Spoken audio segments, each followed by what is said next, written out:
Happy Sunday! So ito yung video namin nung Sunday na balengke sila Dayan at Ralyn sa sample market. So sumama lang ako para magpa-cute. So ayun, habang nasa likod ako ng sasakyan, sobrang lamig kasi guys. Not sure if sa lugar niyo din, pero sa Bulacan sobrang lamig nung Sunday morning. Ayan. So parang nasa Tagaytay and Baguio feels. Though mas malamig pa din naman sa Tagaytay and Baguio, but sa Bulacan, since mataas na lugar din siya malamig. So nag-isip ako ng mga bibilihin sa palengke. So ayun na nga, nakarating na kami sa sample market dito sa San Jose del Monte, Bulacan. So maaga pa ito, mga before 7 a.m. So wala pa masyadong tao, pero madami nang naglalatag ng kanilang mga paninda at bilihin.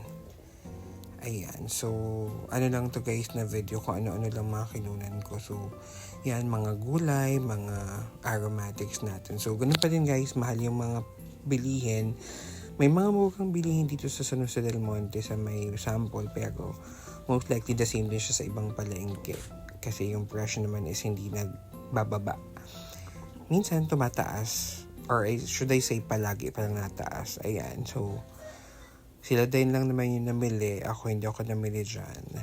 Kasi hindi man ako nagluto sa Bulacan this week. Pero ayan.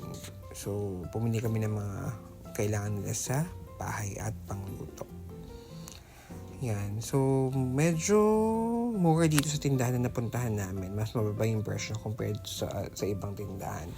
And ito naman yung nilupak. Not sure if nakakain na kayo nito. Masarap siya, butter. Pero dati nilalagyan to ng langka. Nung bata pa ako, naalala ko. Ayan, so nahulog na siya kaka-video ko. Pero sa mga nakakilala sa akin, kahit nahulog yung kinakain ko pa din. Wala pa mga 5 minutes. So, malinis pa yan, guys. Yan, masarap naman. And then, they also have this pandan flavor. Pero medyo naumay na ako, kaya hindi ko siya naubos.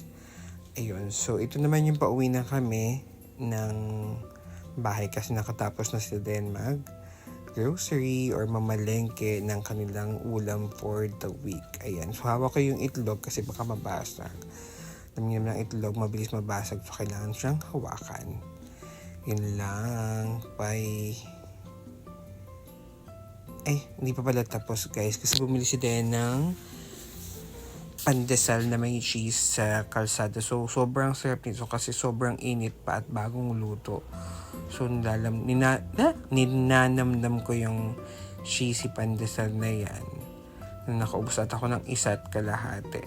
Kasi sobrang sarap. While pauwi kami sa kanilang bahay. Ayun, sobrang kapal nung cheese na yan. Tapos sobrang init kaya medyo nagbi-melt. Kaya, 10/10. Yun lang. Bye!